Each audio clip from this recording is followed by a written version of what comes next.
Miguel, are you doing the slides? Yep. Okay, great. All right. Good evening, everyone.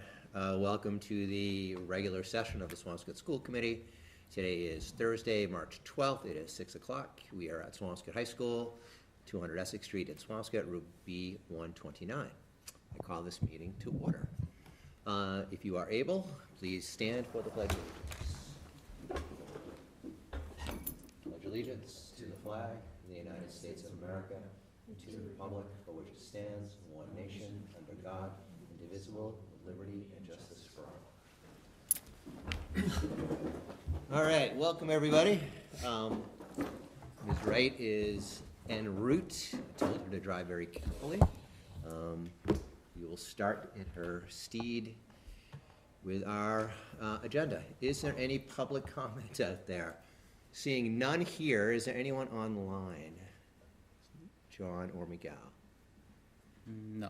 None. No hands. All right, no hands, so. There's people online, but there's no hands. Okay, well, that is unfortunate. I was ready to answer questions. Committee comment. John, why don't we start with you this evening? Answer questions, that's a new one. I didn't think we did that. We don't answer questions. Very good. I'm listening, Glenn.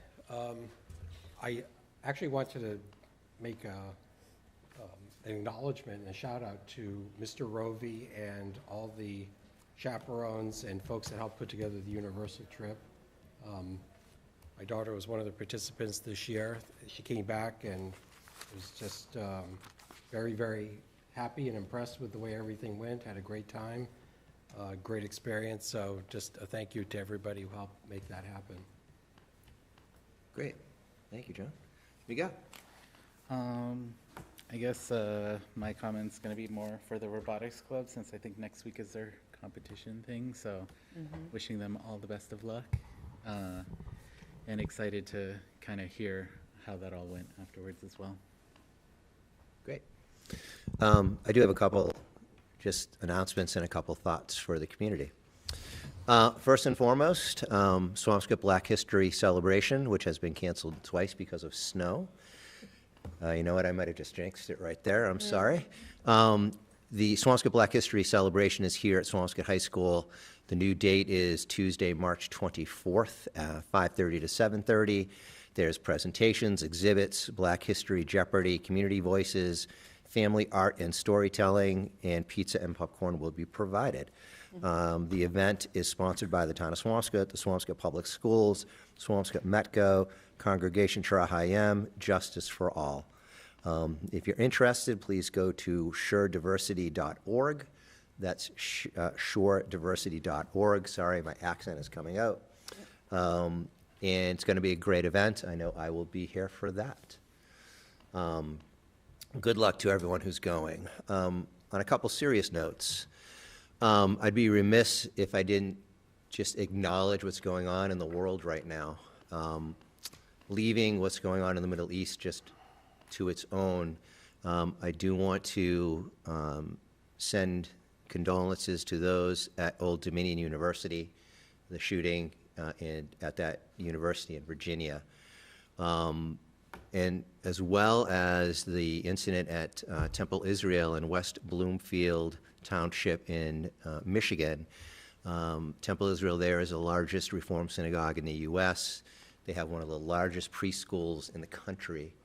And a person drove in through the doors with plenty of explosives in his car. Security did take down the alleged assailant. And again, our thoughts go out to them.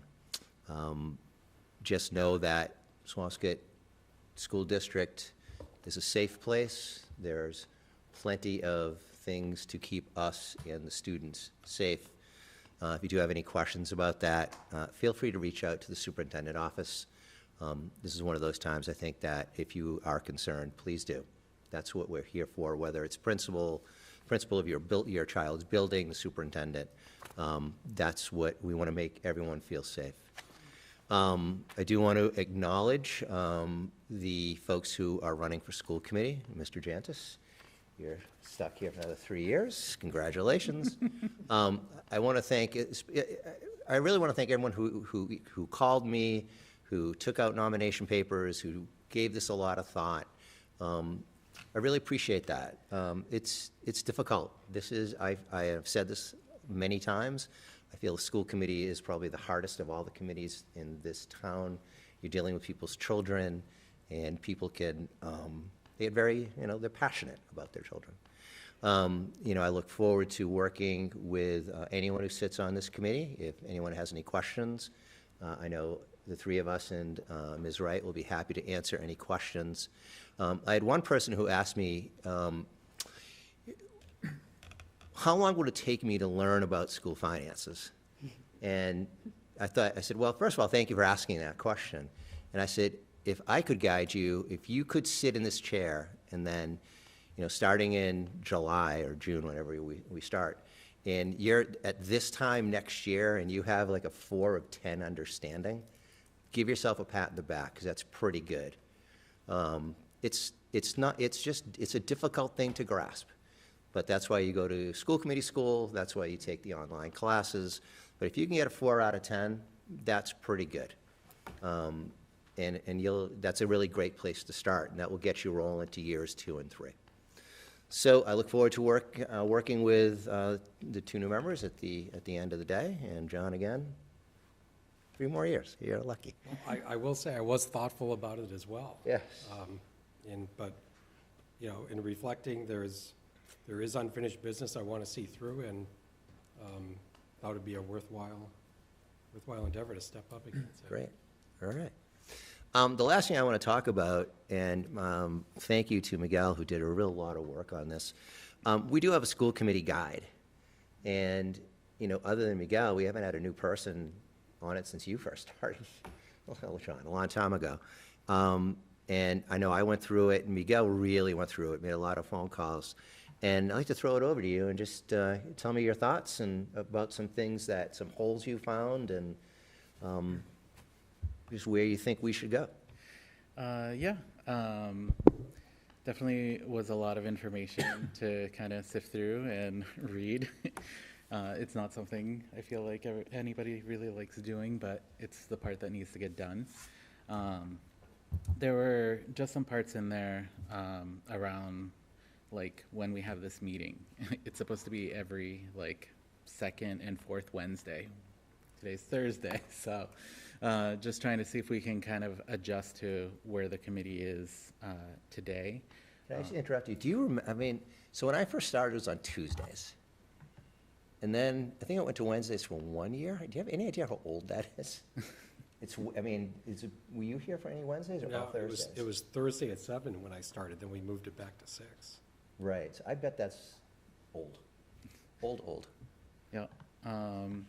And then there were like the parts about like the committees and liaisons, just trying to make sure that we have them all kind of in the right place, because like the website has them in a particular order, but then the guidebook has it in a different order.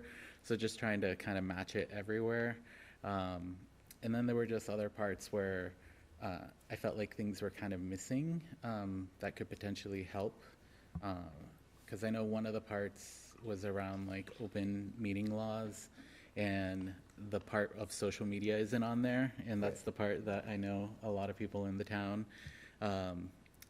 get really pushy sometimes about and wanting answers. But there is a rule, a court case, where posting, liking, commenting, sharing, if 3 or more of us interact with a single post, then that counts as a quorum and would be an open meeting law violation.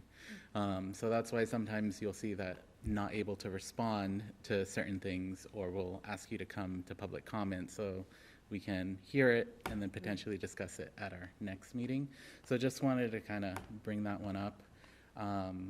The other part that I kind of noticed in here that was missing as well was if a member were to violate any of the board protocols or state ethic laws or confidentiality, there isn't a process in the guidebook of how we should handle those incidences as they come up. So wanted to kind of see if we could build out anything in there where we provide notice, we talk about it in a public setting, so that way people are aware that they made a violation, or even just spell it out clearly, like these things are no-go cross lines that immediately cause us to have a conversation at our next meeting.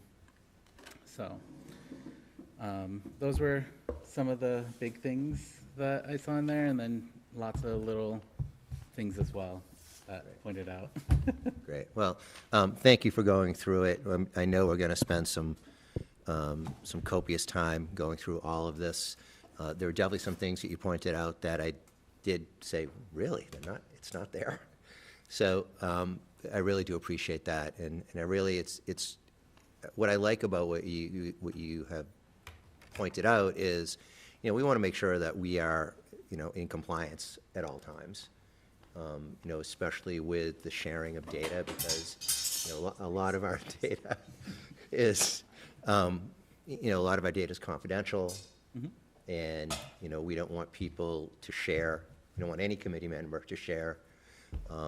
We want to make sure that from the superintendent on down, they're doing their work. They're not answering questions. That's why things always go through the chair. So this was great. I really appreciate this read through, and we'll definitely add it to a future agenda going forward. Yeah, no, definitely kind of agree with that, since I work with like HIPAA and PHI all day long at work, and just having to remind people like, oh, no, I only need the email. You don't need to give me anything else, or give me just one piece of information, because if you give me an IP or any other bits, Right. then it becomes a violation, and I have to do a lot of paperwork, and I don't want to do that. So definitely look forward to when we have that conversation. Great. Thank you, Miguel. Ms. Wright, good evening. I'm sorry, everyone. Yeah, don't. I had a work commitment in the Cape, and oh my God, the traffic. Anything to add to our So illustrious this is still a comment? I want to say thank you to the superintendent for that basketball game the other night. You went up against my nephew. I know. The jump ball, and You survived. That's a good thing. I'm and I hurting. saw on Instagram today, it was like, should the superintendent play basketball or stick to baseball? But I think you did a great job. Thank you very You know much. what, it was like a really fun basketball game to watch. It was really, like, you guys were all everyone on both teams were so serious. It felt like a real game, and it was really unbelievable. They set the tone early. There was a lot of trash talking early. How was it? Oh yeah, and they have great athletes on that side. Quite frankly, when we went up big in the first quarter, I couldn't believe it. I knew they were coming back. I knew they were still. No, it was really fun, and it felt like, I think that the teachers appreciated that you were playing, and I think the students did as well. Yeah. It's just kind of a cool. Yeah, we had a blast. And that class especially, I mean, I had them since they were in 5th grade. So it's Right. just, it's fun to see them, and now they're huge and getting bodied in the paint a little bit. My knee's killing me. But besides that, it was fantastic. And we lost, but it was great. Also, too, like, as a woman, I appreciated the women that were playing, and they were beast. Yeah, Like, it was awesome. Like, Yeah. the girls on the student team and the teachers on the professional team Yeah. were it was just really fun to watch. it was a lot of fun. Miss Kelly had 2 Unreal. deep threes. Yeah, Deep unreal. threes. Miss It Leonard's. was really fun. It was so It was, fun, yeah. wasn't it? And Yeah. so, did you raise good money for their? I don't know what the RSA? final amount was. I'm not sure. We have to find out, but I'm sure. Yeah. It was a great fundraiser. It was a lot. really fun. Yeah, someone said on the way out they wish we do more staff-student games. It was really fun. It was a Were blast. those your kids sitting with you too? Yes, I brought my kids, It yeah. was just really sweet. Yeah, it was great. It it was. Yeah. I mean, I just felt like it felt like a good. It was like a feel-good moment. Yeah, it A little was. bit. Yeah. Yeah. I was psyched. It was a lot of fun. I will say that my own kids gave me a hard time after we lost, and they were watching in the stands and sort of like, Dad, you tell us to like hit our layups, and you missed your layup, and I'm like, yeah, and you missed a free throw. You're all over us about missing free throws. Okay. I know, Yeah. right? Yeah. It was really thank you for doing that. I think it meant probably a lot of the teachers, meant a lot to the teachers to have a superintendent doing it as well. Yeah. Just because. Yeah. It was great. We had fun. We had fun. Yeah. I was limping around Tuesday. I'm better today. Good. right? So, that's good. You got to get to the gym there a little bit, Superintendent. Yeah. Other than that, I have no comments. Great, thank you, Suzanne. I'll turn it over to you, Superintendent. All right. I have a little district update.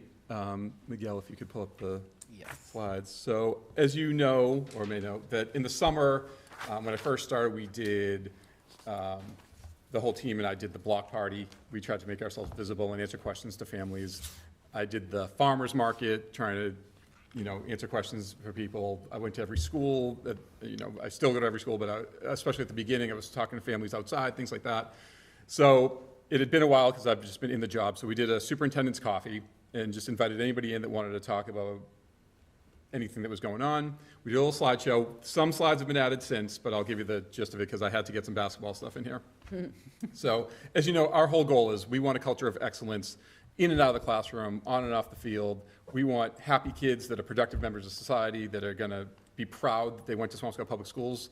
They might not see that when they're a sophomore in high school, but maybe when they go to college or afterwards, they realize they had a different experience than a lot of other kids. And I feel the same way about the staff. I want the staff to want to work here. I want them to feel like they're respected and that they would never want to leave to go anyplace else. So that's sort of the overall theme, I think, this year. Miguel, could you go to the next slide? Some of the things we touched upon were sort of our academic excellence, that are sort of our victories in special ed, thanks to Ms. Raymond, and sort of the life of the students. So these are some of the overviews that we're going to have throughout this presentation. You go to the next slide, Miguel. Thank you. Here's the other night. Everybody's still standing. Again, that was a fun community event. I think there's one more slide of basketball, Miguel. Thank you. I think I'm getting blocked there. That's not great, but it's okay. And then on to special education. So we feel like we're setting the gold standard again with Ms. Raymond's lead under her vision here, that we have a gold standard in special education. We had flawless compliance reviews with absolutely no findings, 0 errors in our recent circuit breaker for audit for tuition reporting. Swampscott's the only district to achieve this in the state. So thank you, Ms. Raymond. Yes. All right. Yeah. So, When I got mine. yes. That's impressive. Nice.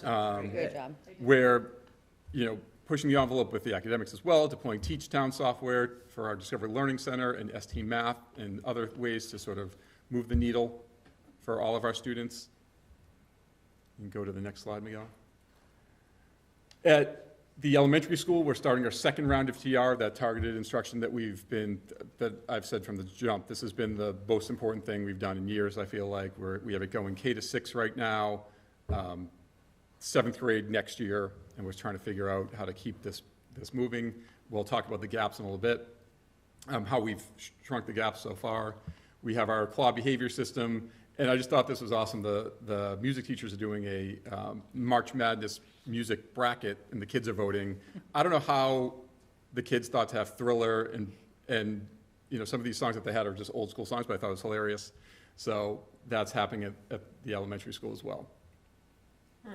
At the middle school, that first picture, I should have said that was the math team. Anybody that has been around the middle school for a while knows that the math team, Leah, do you remember this? Like, the math team was my favorite team. I think they're the best team in town. The math team beat Marblehead. They had a perfect score in the team round. I think something that people don't realize about our math team, and it's the feeder program for the high school math team, but also we have 5th and 6th graders facing the prep, facing Marblehead, that it's just 7th and 8th grade, or 6th, 7th, and 8th grade at the prep, I think. But a lot of these schools that we face don't have 5th graders competing, and we do. So the fact that we're so successful in our math program and the math team, I think says a ton.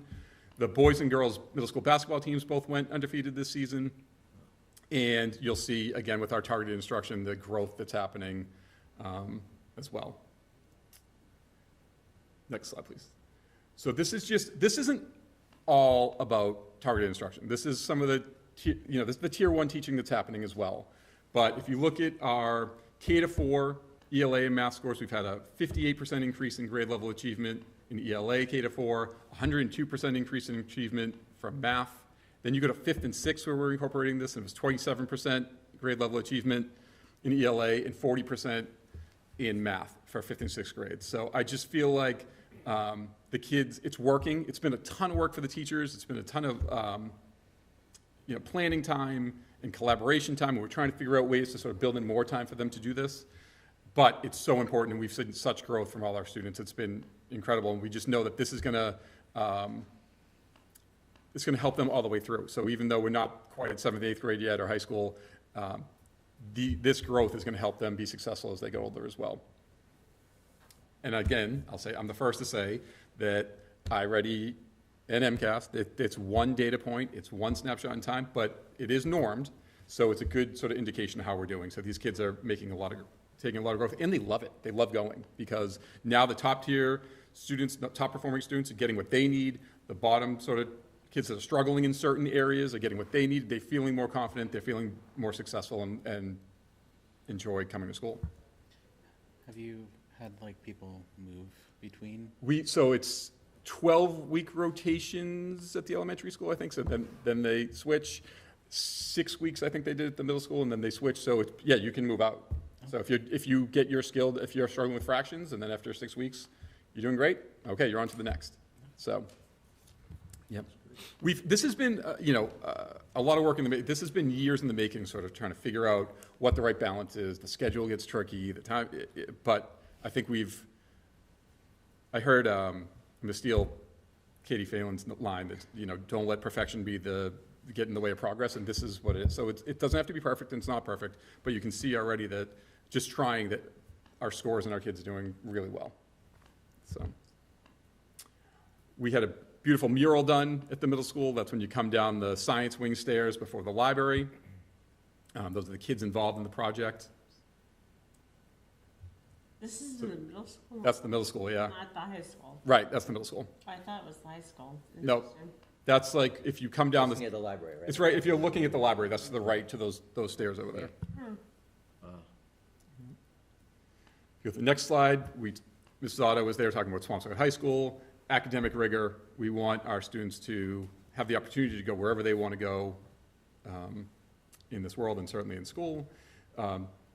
We want that our students are getting into highly competitive schools. We want to have that robust experience for them so they know that they are prepared when they leave. And Ms. Otto talked about how that sort of identity of being from Swampscott and going to Swampscott High School means something wherever you are. And I have to say that our kids, again, in and out of the classroom, have just been so impressive this year. It makes me really proud to work here, I have to say. Here is Drama Fest, the Poe casting crew. I will say, if anybody didn't go, this is like not Poe for the faint of heart. Like it was serious. So that was, it was nerve-wracking, I think, even watching it. They did an incredible job. And then the last slide is just sort of our school spirit that Ms. Zotto has really been trying to incorporate and making sure the kids love coming to school here. That's unfortunately at the basketball game where we don't have to talk about that. But can I just say though, it was, and I had some things to do that evening, and sitting down, and I was talking to one of my kids. He needed a break from schoolwork, and he said, "I'm watching ESPN. Did you see that?" So I turned it on. Blah blah blah. Oh my God, I know that gym. yeah. It was a bummer. Yeah. Kind of cool to be on ESPN, but not for that reason. So I will say, though, our kids handled it like champs. I came to the high school the next day and saw the kids walking in. They were okay. And it was obviously a horrible way to lose, but I'll say the student section was loud, but they were fun. They were appropriate. They weren't, rude. Yeah. When the other team won, their crowd sort of ran right by our student section and had some choice words. And I was sitting over there at the time with Ms. Otto and Ms. Kelly, and Coach Caponegro was there, and Freddie. And so we had a good crew over there to make sure nothing happened. But they let it go, and they handled themselves with class. So sometimes, I obviously hate to lose, but sometimes you show who you are character-wise, how you handle those things. And our kids did a great job. So, yeah, so that was the gist of the superintendent's coffee. Fantastic. Yeah. All right. Any questions? Any thoughts? Any comments? All right, Mrs. Otto is up. Great. Hi, everyone. I'm excited tonight to talk about program of studies, and I won't take up too much time, but just to highlight some of the features and details that are new for the coming school year. There are a couple items that are still tentative, but no major material differences, and I'm happy to cover those as I get towards the end. For those that are unfamiliar with Program of Studies is a document that is a massive collaboration among all the teachers, department chairs, and considering new programming, collaborating with the Director of Teaching and Learning. This is a collaborative effort, this document that gets put together. Ultimately, from the student experience side, it serves as effectively like a course catalog where students and families get to see what's being taught, who's eligible to take certain elective classes, and how to map out a 4-year plan that's meaningful for the individual students. So with that in mind, we can go to the next slide, Miguel. You'll see some of the features that you'll see throughout the Program of Studies that are new, and certainly some of the changes are increased access to rigor, with bringing back, it's been many years that we had removed the the honors designation in favor of increased accessibility of AP level courses, which great intentions about it. I think what has happened though over the past 10 years or so, that we have a lot of diversity in terms of student profile and experience in the ACP level, and I think we want to be able to support students the best we possibly can at all levels and give students the ability to succeed and access rigor without overstressing them out and without overcomplicating an ACP level both for the students and for the staff. And so the effect will be that we'll have the honors level and AP level running side by side in the junior and senior level, so the APs will not change. We will, instead of having additional sections of ACP, we will now offer an honors level. So it won't change our FTEs at all. We'll just now be offering an honors level in place of some of the, at least one, perhaps two, will depend on course selection, so we'll see soon. So that will come back, and our hope is that we'll be able to provide more support for the students that need it, and students who are ready to continue to move on and move at a faster pace will be able to do that at the honors level and can also make a choice between AP and honors if they so choose. So that's one of the big features. Expanded opportunities for electives. You'll see on some summary slides later that we won't be running some electives this year in favor of trying something new. So we'll get to that in a second. And the history sequence, which you probably heard about last year from Rachel Sturma and Mr. Kohat, was that we've moved the U.S. history from grade 11 to grade 9. Students spend a lot of time in 8th grade working on civics, and they have all this great energy and momentum, and then they missed it for a couple years, a lot of U.S. history, so we moved it back, and that took a couple years to get the sequence oriented. So students are now all taking grade 9 history, then World 1, and then World 2, so you'll see later that we won't take APUSH or AP US history won't run next year because we won't have students eligible to take that yet. So that's a big one, and the SAT prep course will be offered, but instead of having it in the spring, we'll be offering it in the fall, which makes more sense. Okay, ready to move on?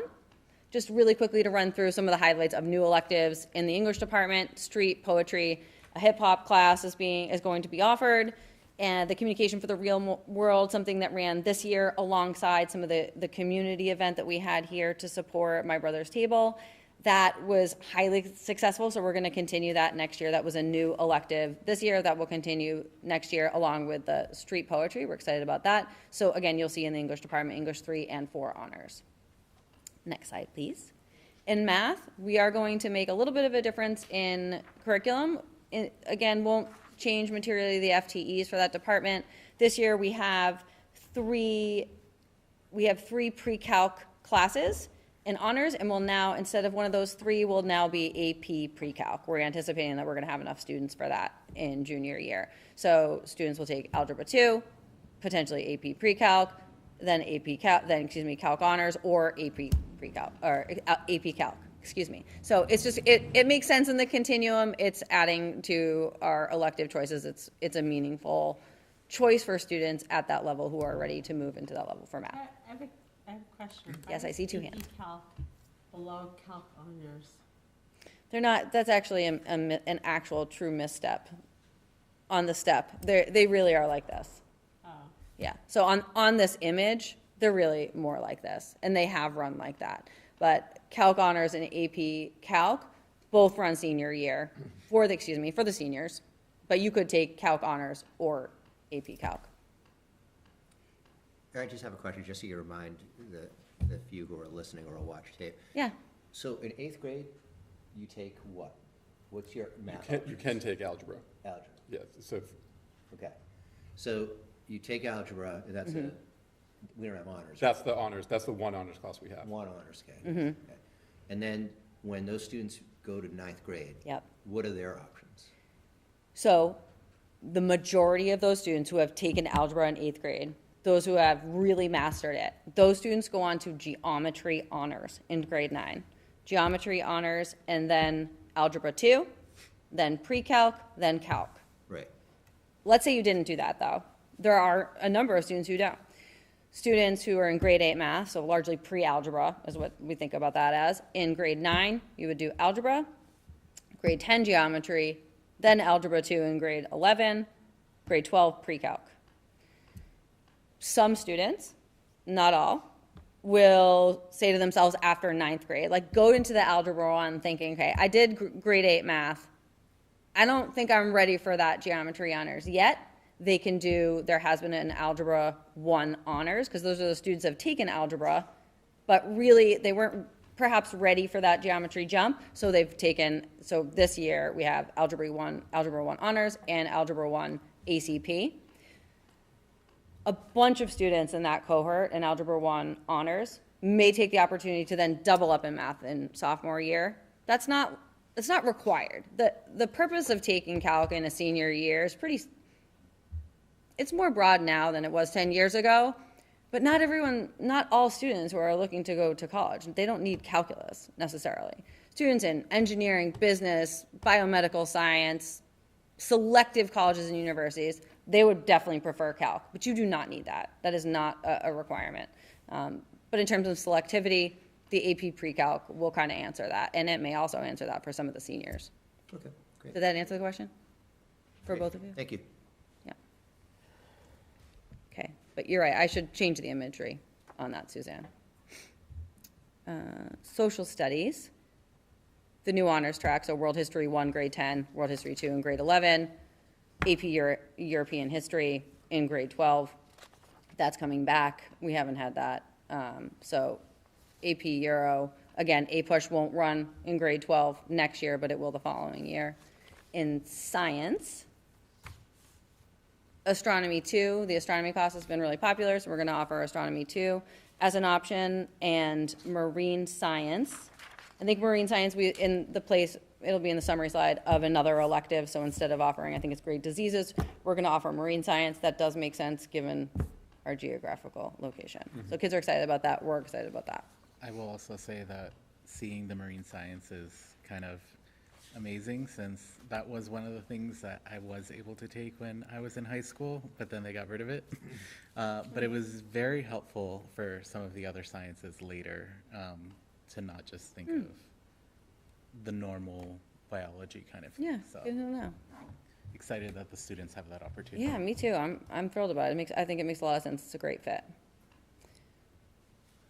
In the arts and business, in the arts, this year, something that we tried, and we're going to formalize it for this coming year, we have students who are dedicated to music, and theory is part of that, piano, chorus, band, and so students take AP music theory. This year, in looking at enrollment, we really want to make our FTEs maximized, and we added in a semester 1 intro to music theory to bulk up enrollment in that class. So we're going to formalize that process for this coming year. So we're going to have intro to music theory honors. It's been explained to me that I am not a musician, but it's been explained to me like they're really starting at the beginning, so you don't have to have a music theory background, like whole note, half note type of elementary start, but it will move quickly. And so the suggestion is that if you are enrolled in a piano lab, for example, or something like that, or if you do have a background, that will be really helpful, but we will introduce intro to music theory. The business department, as they consider growing the business and finance pathway, the friendly reminder on pathways is we have the one that's thriving in advanced manufacturing. We have a cohort that started a couple of years ago. This is our 3rd year of business and finance. And we're waiting. I think we hear back at the end of this month about about our TV, media, and arts program. So that's not formalized in the program of studies, but we're fingers crossed, highly anticipating that that will come through. But they're proposing a retail marketing class, which they're excited about, in addition to a number of courses that they offer that would run in place of one section of sports marketing, so the retail management as a new offering. Below, you'll see a tentative AP Business Principles that's being discussed depending on how our budget kind of shakes out, but that is also being discussed in AP Business course as well. Can I ask you a question? Sure. I'm so curious about the arts, because I'm not very artistic and musical at all. How many students participate in, any of our music classes, and what kind of labs do we have? It's a great question. I'd be happy to go back and get you exact numbers, but I can say very confidently, all of our art classes are they're subscribed to their fullest extent. Right. And the labs depend on the course. So the ceramics class, for example, is really big. And if you guys ever want to walk around the school, it would blow your mind. It really is an impressive facility. The ceramic studio, for example, it's bigger and it has more tables and it can allow for like 24, 25, maybe 26, depending on materials and the course and the level. The photo lab is smaller, so we have our own dark room. It's so cool. But those tend to be smaller, somewhere between 10 and 15, because of the dark room space and what you need to do in there. The drawing and painting studio art classes are also larger, like the ceramic studio, so those can hold up to 24 or 25. The piano lab, we're looking to fix some of our pianos. They need a little bit of tweaking, but they can hold anywhere between 12 and 15. Same with our music technology classes. The tech in there can similarly hold 12. I think that right now the working stations are 12 for music tech, but we're also looking to update those. So hold on a second. I think this happened yesterday. So we're not online? Are we having an online issue? No. Okay. Can we just make sure? Yeah. I'm sorry. Okay. All right. Thank you. Sorry about that. Yeah, no worries. The choral room's huge. Yeah. I'm trying to think, what am I saying? The TV studio, there's sort of like 3 separate spaces. The actual TV space where the cameras are and the production, the interviews are happening, that's the larger space, but it's tight. So even for innovation pathways, we're looking at about like 15, 16 students in a cohort, and then so in a group in a class. Yeah, the engineering parts, they can't really hold that many. So I'd say about 10, maybe 15 larger where the computers are, where they're doing the engineering, the editing stuff, but I could get you exact real numbers. So how many pianos or keyboards do we have? I need to go and double check. I think there's 12 working ones right now, but Mr. Pierce and I were just talking about over the summer, updating those so we can have more people taking piano lab. Great. I wonder that at some point we do a capital request to, some of those have got to be pretty old, I would imagine. Yeah. So, maybe that's a good capital request because it lasts for many, many years. Yep. And, maybe. Or do they give them? Right, true. That's a great point. Great point. All right. Anyways, thank you, sorry. Yeah, no worries. Yeah, stop me anytime.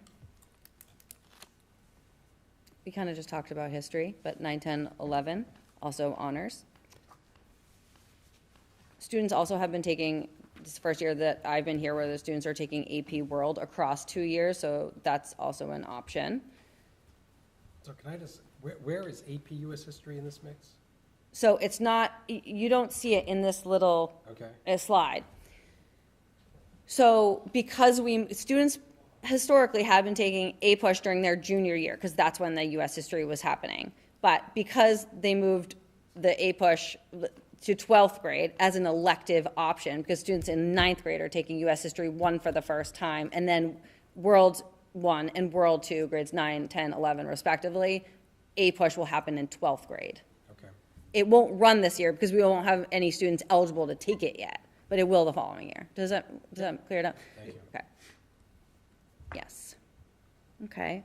moving on to the next one. We kind of talked about the SAT prep.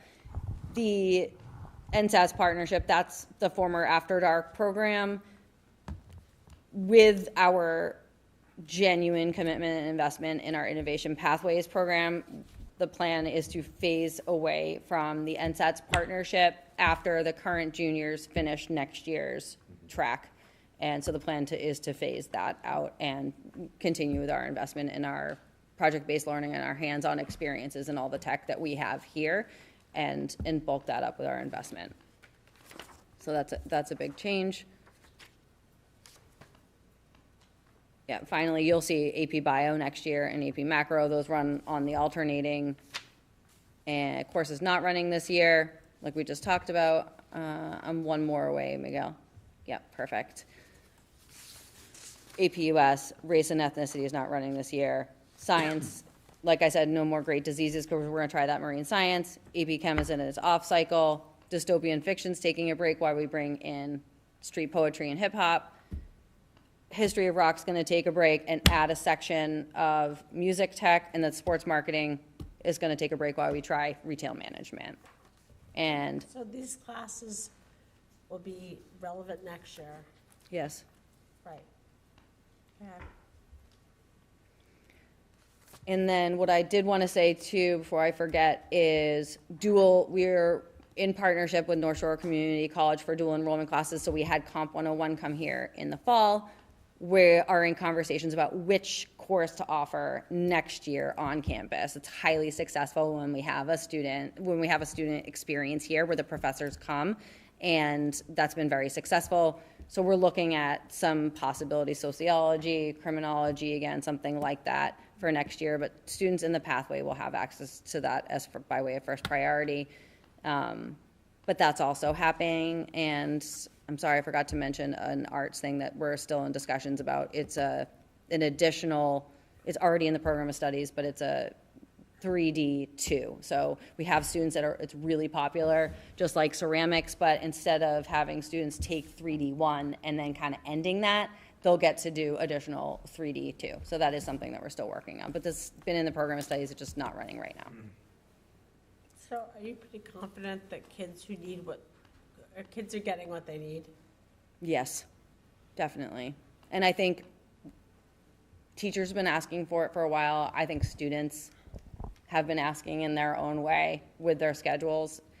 I think it's time to bring back the honors. I think that's going to, it's a move not to address only the students who are trying to take a course or courses at an honors level. It's also, the effect is to support the students who need more support, who maybe are in a class, again, like with such diversity in profiles that they're not getting what they need. And so I think even though it's labeled honors, the effect is twofold, and that the goal is to elevate everyone. I think that's going to have a massive impact on the freshmen especially, right? Yes. Now, we've had that talk as the eighth graders transition up. It was sort of like they don't fit either AP.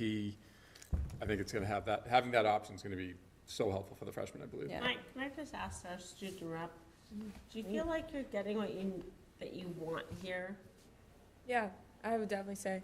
And I think the addition of the honors class is like a really good option, especially the junior year English one, because I know that going from like sophomore year English either into like AP Lang, and say like you're in honors, you can either go into AP Lang or like ACP. So like I know some people in honors didn't want to take the jump to AP Lang because it's not an easy class. It's definitely more of like a difficult class.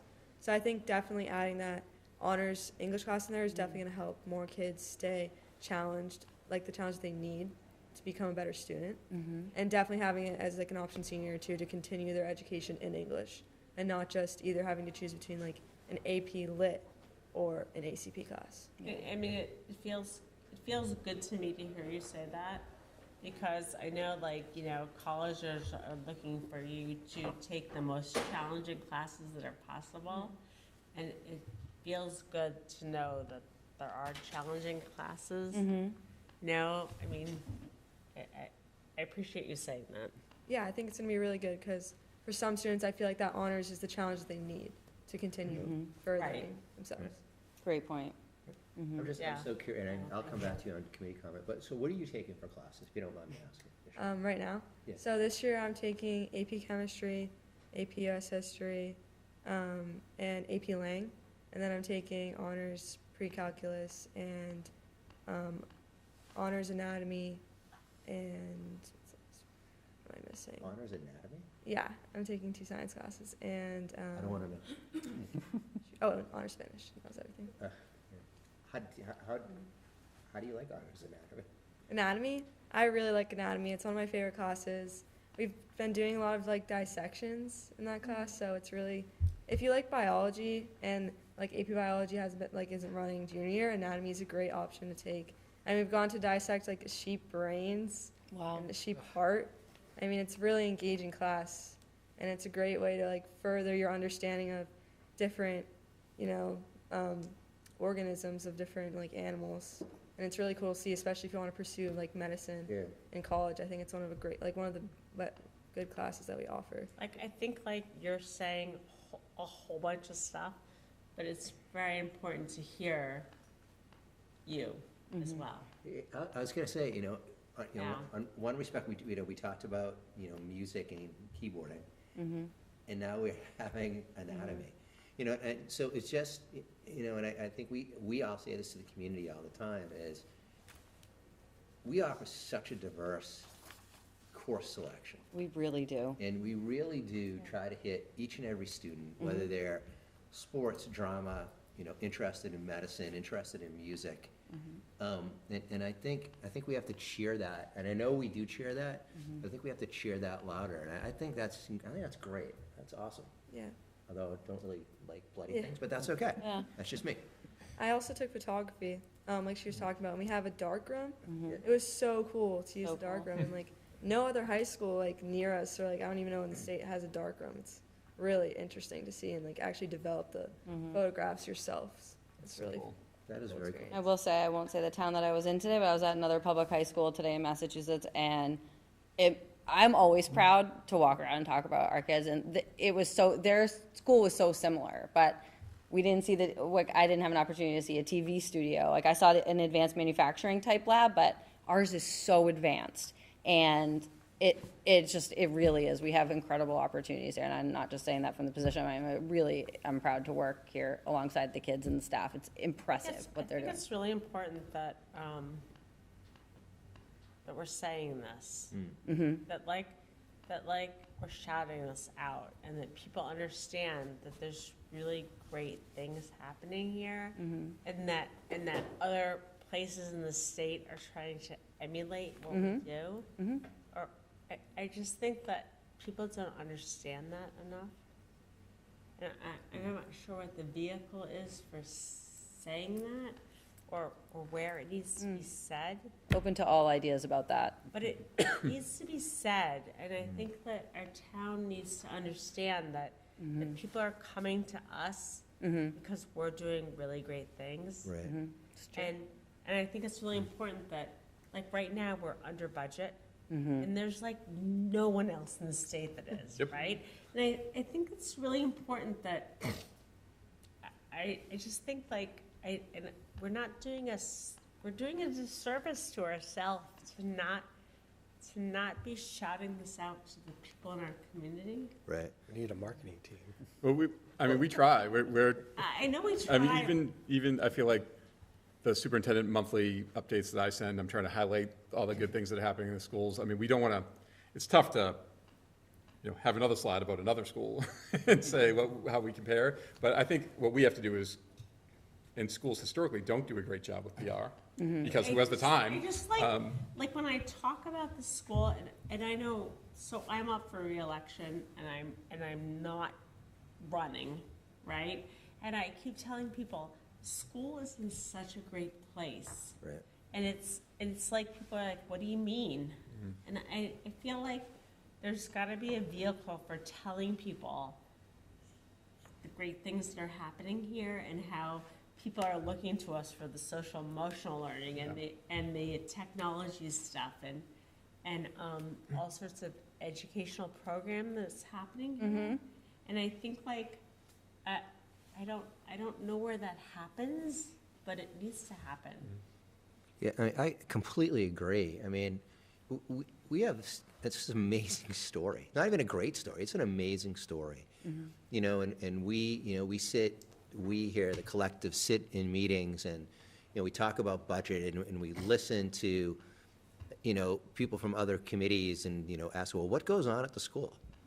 And I agree. I don't think we're doing a good enough job by selling anatomy, keyboard, photography, sports, everything. I don't think we're doing a really good job because, But like, we're doing stuff that, I mean, those are all things that other high schools are doing, but we have social, emotional learning component. We Right. have like after dark programs. Right. We have so much more than other Right. schools have. Right. And we're coming in under budget somehow, right? And I think that it's such a missed opportunity to like be telling our community that right now. Right. And I think like,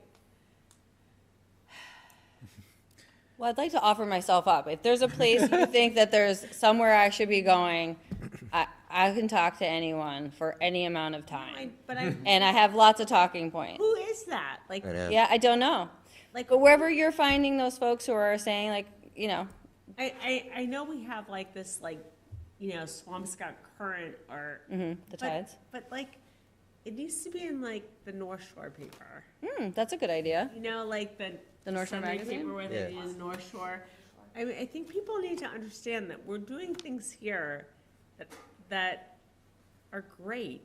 You know, especially as far as social emotional learning and having like all these after dark programs and that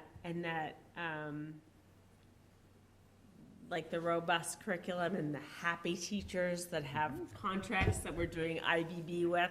Right. I mean, there's just like a place to sort of shout from the rooftops that we're happy here, that we're doing good things here. right, And I don't do a good enough job. I agree. So, I mean, just to add on to that, I mean, we had Leah just give a great testimonial. I mean, Right. that might be, you know, Part of it. Right. a component to have, Right. like, video testimonials, you know, the various, Right. you know, whatever, you know, the student can talk about, you know, to Right. speak to, you know. Right. I mean, some of the even things. Miss Stella here, she's like, you're all over the budget. Like, you have like a good handle on like how we need to fund this. I don't know, there's just something, like, we're very successful right now. I hate to like jinx anything. Right. But like, things are, like, I feel really good about this school system right now, and I have been involved in this a very, very long time, Right. right? But I feel better than I've ever felt about how everything is running, and we just need to do a better job I agree. about telling people how lucky they are that they're here and that their kids are being educated in the school system, and how a successful school system runs. To add to that, you made me think of the Swampscott Tide, something that's already happening, that will be incorporated for next year's journalism class. You'll see our students, if you see the tides, my fault, I meant to include it in this week's bulletin. Are you guys getting this high school bulletin? Okay, good. We have a student collaboration with the tides. So they're working, Monica Sager, one of the editors, is coming. She's meeting with the students. They're collabing on articles, and then they're getting published. Like, they're responding to real world deadlines and collaborating with their teachers and entrenching in the community like that. I think there's a lot of magic in that. So that we'll see that for next year too, anticipating that it'll be part of some of the pathway work that we're doing. And Leah participated yesterday, something new, which was a shout out to Mr. Kirkland and Mr. Whalen. Leah participated in our first ever National Geography Bee that went to its final round yesterday. So the first place winner, Leah was reminding me, goes on to is it states or nationals? I think it's states in Cambridge and then nationals. Okay, great. So states is in Cambridge in May. So we have our student Liam Donovan Walnut will go, which is pretty cool. I mean, it was really neat to do for the first time. There's so many awesome things happening. But I think like we need to tout that farther than Swampscott. I'm on You it. know, and I think like I'm on North it. Shore, the Mag- North it's a Shore, great idea. section of the Boston Globe. Yeah. or whatever. We just need to figure out, I mean, we're doing great things here, and I'm really proud of how the leadership team is like rock stars, right? Like you have a really solid team, and like the principals of every school are solid, and I just want you guys to get your accolades, Right. you know, and I think that we need to be more aggressive about getting out there, and even, I mean, in Swampscott, people don't even understand how lucky we are and how great our school system is.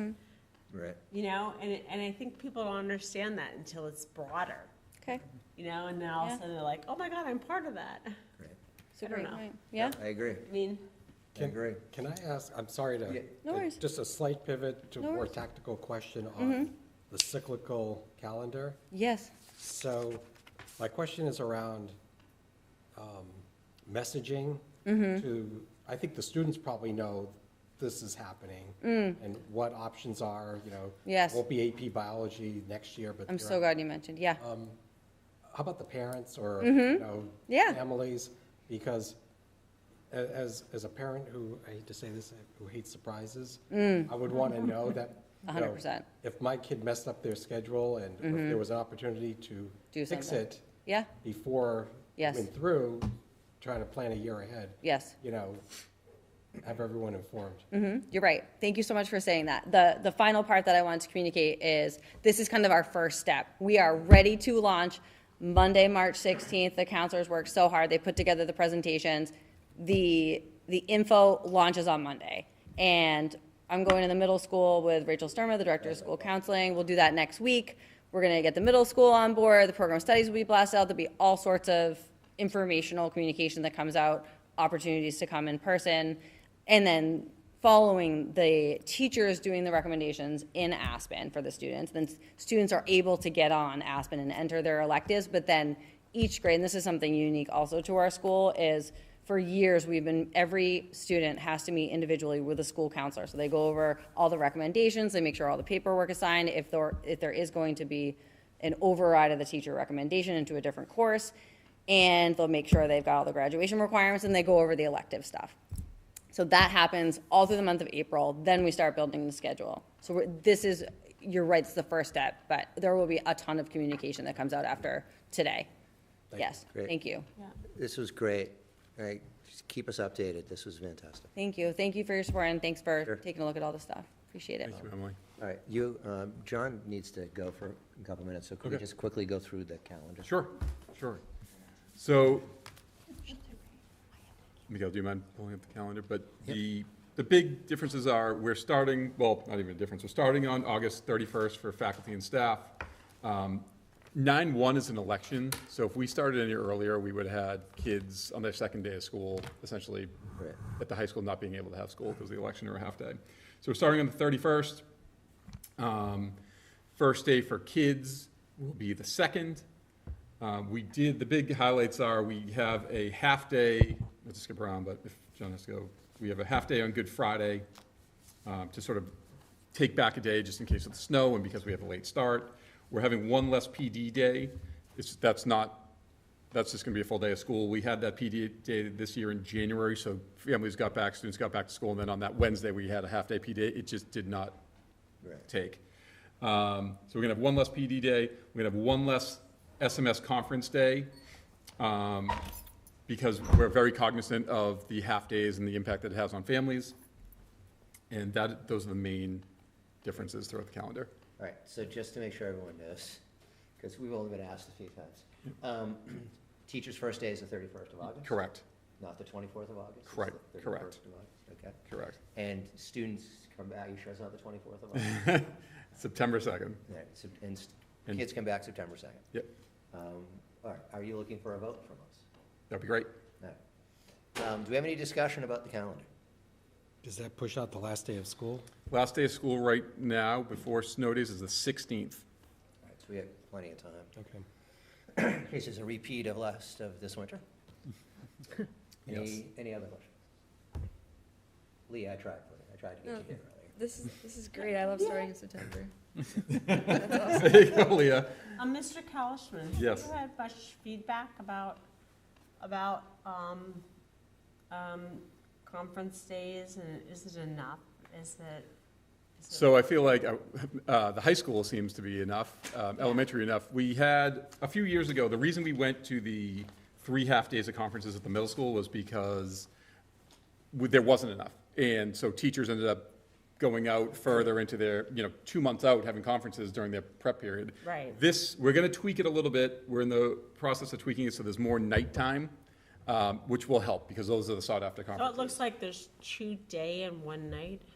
There's 2 nights still. 2 nights. We still have 2 nights, yes. Yeah, we just got rid of one of the days. So there's 2 days, 2 nights. Today, okay. No, I just want to make sure that Yeah. adjustment is adequate for. I believe it's going to work. Honestly, I feel like elementary school parents make it work. High school parents sort of are less involved, but I feel like middle school is a really important Yeah, I agree. years. Yes. That parents, not they care more, but it's important. Yeah, just kind Definitely. of where their kids are. So if you could, just let us know as we go to the next calendar year, and if we have to add that half one back. Absolutely, All right. absolutely. Any other questions? I mean, I think this calendar looks great. Great. Thank you. Can someone make a motion to accept the 2026-27? I'll make the motion, Calendar? Glenn. Great, someone second, please. Second. Second. All those in favor? Aye. Aye, and we are set. John, enjoy. Thank you. All right. Assistant Superintendent of Finance and Operations, Ms. Stella. Thank you very much. I'm just here to bring to the committee a possible idea to consider, if they would like to, about actually codifying some of our financial policies that we do follow within the school department, but they're actually just not written down necessarily in an actual financial policy. I felt like, we've had a lot of questions about, school finances, and how we do things as a district. And I thought this might help, not only the committee, so everyone's on the same page, but more so actually the public to understand how do we run the finances of the district and what are our policies that we generally follow and why. In another community with which I worked, this is actually something that they did have, and so we took a little bit of what they had done and then tweaked it to Swampscott. A lot of districts have these policies and they're either not in one document or they're just, kind of not formalized. And so I thought the committee might want to consider formalizing potentially financial policies for the district. So kind of talks about, how we develop our budget, revolving funds, what we use them for, why we have balances in them, and circuit breaker, what's that used for, what are best practices for circuit breaker, the special education reserve stabilization fund, and then just how the district would handle any surplus budgets. Great. Just to add a little color to all this, Ms. Stella brought this to my attention, and it really has the genesis of, we seem to be answering the same questions each and every year with the same answers each and every year, yet we don't, and you can't blame people for asking the same questions if it's not written down anywhere. Mm-hmm. And so I think this is a really great start to this. I would ask, I know I spoke to John earlier, if I could ask you guys to take a look at it too, let me know what you think, and we can add this to the next agenda that we have. Do you want us to go through it Yeah. now and ask some questions? If you'd like to. That's up to you. Oh, I have questions. Sure. Go ahead. Happy to answer. Now, I'm looking at the first page, and under budget development, you say historical trends in the growth of operating expenses and employee benefits will prevail. Prevail over what? Well, that is what we're gonna use for our budget basis, and that is what's gonna prevail when we build our budget. So there are certain things that we can't control, right? And So this stuff right here, the historical trends, I mean, that's, that's just a practice that we do with every expense line, but some expense lines we have no control over. So you can't just look at a historical trend for a teacher salary line and say, that's what we're gonna use to Right. budget, because it really is dependent on what the contracts are stating. And so that's what's gonna prevail over looking at a historical projection or historical trend. So like in general, this whole thing is sort of like how we've been operating the last couple of years, Correct. right? Yes, Right? Yes. Like it- Yeah. Like it feels. there's nothing here that is not what we have been doing. Right. And so,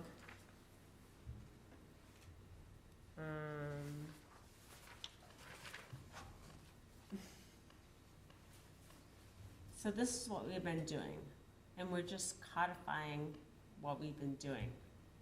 Or attempting to do. Now, obviously, as we talk about special education and circuit breaker, there was a point with which the school department had been carrying a full year balance of circuit breaker, Yeah, I right? see that. And then, we went through a stage with which that got depleted, but that was the policy and the practice previously. So I think it's really trying to also get back to what those practices and policies were, with things like that had always been the policy or the guideline with which the school department operated. But due to, budget constraints and trying to work with the town, concessions were made in different areas. But that is our goal, right? And that is the goal with which DESE and DOR really look for districts to try and meet as well, too. It's not something that, like, we just do as a school district, right? Right. I think my whole point is you're not asking for anything or you're not delineating anything that's out of like the norm. No, absolutely No, not. like, And absolutely not. no. Like it's totally what best practices Yes. or prudent Yeah. prudent practices. Right, and not, you can't always strictly adhere to this, right? And like, I bring up the circuit breaker example, right?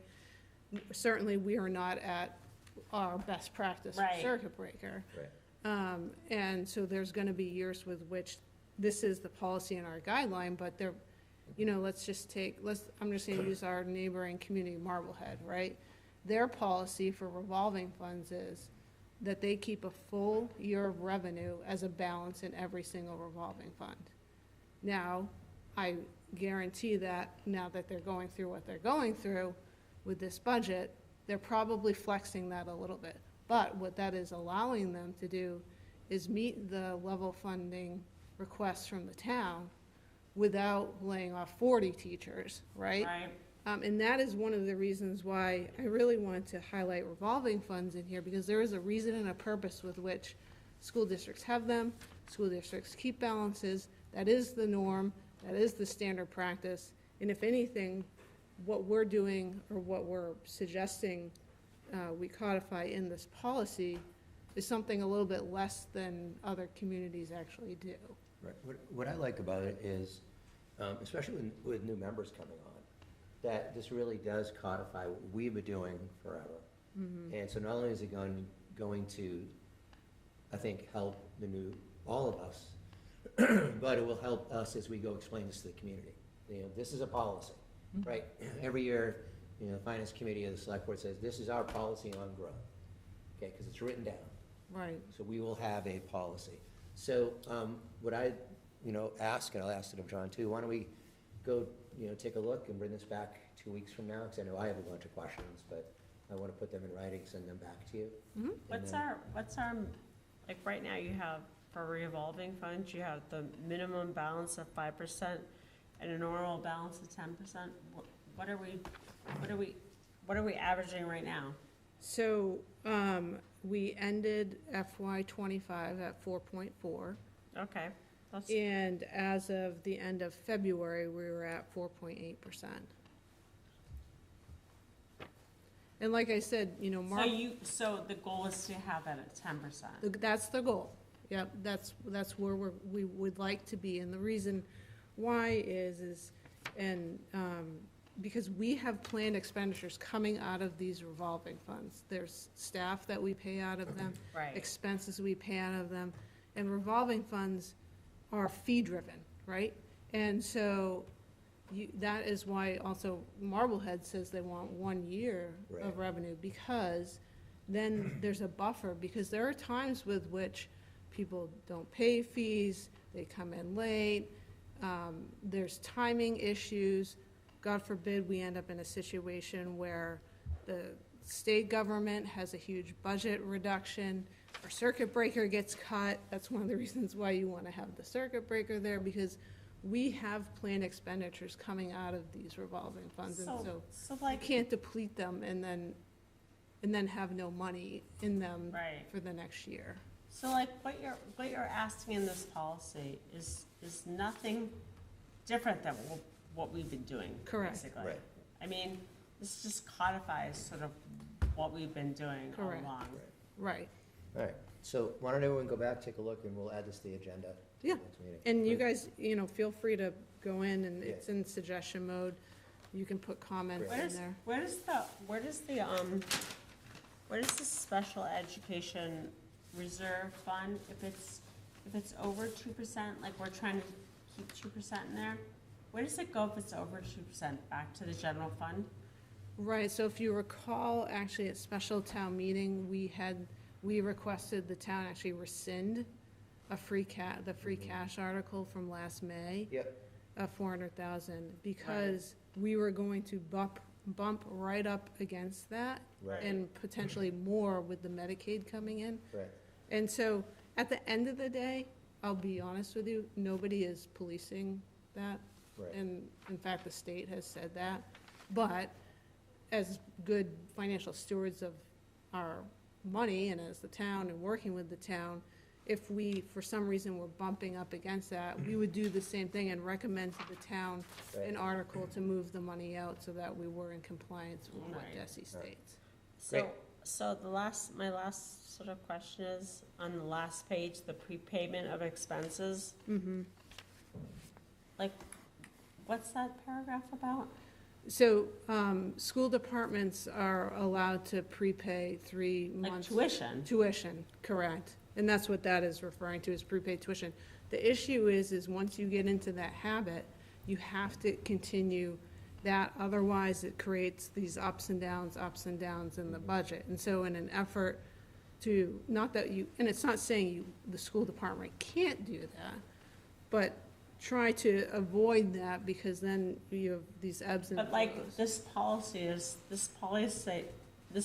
is delineating us having money to prepay. Mm-hmm. So we will always have money to prepay according to this policy. Not necessarily, this policy is just saying, if we have money available, we're gonna meet these thresholds for revolving funds, circuit breaker, et cetera. And then the policy is not to prepay. Our general policy is to try not to prepay expenses Right. if we have unspent appropriations. Right. Those unspent appropriations, as they stand today, would go into the special education reserve Oh. fund instead. So we're not prepaying. We are not prepaying. Okay. Thank We you, have not everybody. been prepaying. Great. I'm a tiny bit confused about that, but. All right. Let's just, we've got a couple donations and then some minutes. Thank you very much. It was, Yeah, you're great. welcome. Appreciate that. And again, I have a bunch of questions, but I'll send those your way. I think it's a great idea. All right, donation. So the first one is from the Swampscott High School Parent Teacher Forum. Gargi Cooper, Stephen Gatchell, Allison Duffy, and Tim Wait, McCarthy. can I just ask you a question? Are you skipping subcommittees? Oh yeah, didn't even see that. So, okay, we have, Miguel, you guys, any subcommittee stuff going on? I know we brought up last week the school committee policy handbook or policy guidelines. Yeah. Yeah, We talked briefly Yeah, we during talked about the that a little chair bit. period. So it was when you were walking in. Oh, sorry. That's So what are we doing on that one? Miguel spoke to a whole bunch of people on state level, local level, and we're gonna send around just some suggestions, some ideas, just to refreshen the policy, especially with new folks coming on the committee. And Miguel said he'll send that out in the next, if you could, in the next week or so, Miguel, that'd be great. And then we'll bring it back. So I'm going to give you my changes. Okay. Great. Just changes based on different titles and different things we're doing or not doing. Great, Like Okay. meeting on Wednesday. awesome. Okay, sorry. No problem. So again, Swampscott High School Parent Teacher Forum, they've donated money to the classes of 26, 27, 28, 29, as well as a Big Blue Award. It benefits all classes, so to everyone from the Swampscott High School Parent Forum, thank you very much. We are going to have to vote on these individually this evening. So can someone make a motion to accept? I make a motion to accept the Okay, can you second? parent forum. We'll second. All those in favor? Aye. Great. Next, we have Swampscott High School Boys Basketball Boosters.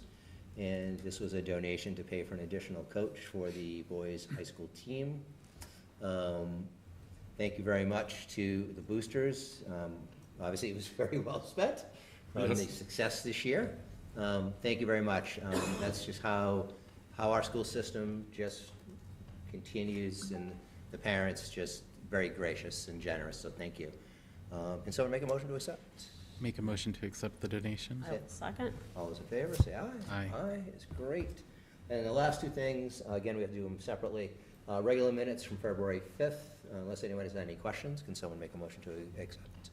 We'll make the motion. Second. All those in favor, say aye. Aye. And lastly, regular session minutes from February 26th, unless anyone has any questions, can someone make a motion to accept? I'll make the motion. Second. All right, everyone vote, say aye. Aye. And then we are, can someone make a motion to adjourn? Motion to Make the adjourn. motion. All right, someone second. Second. Thank you. All those in favor, say aye. Aye. And we are done.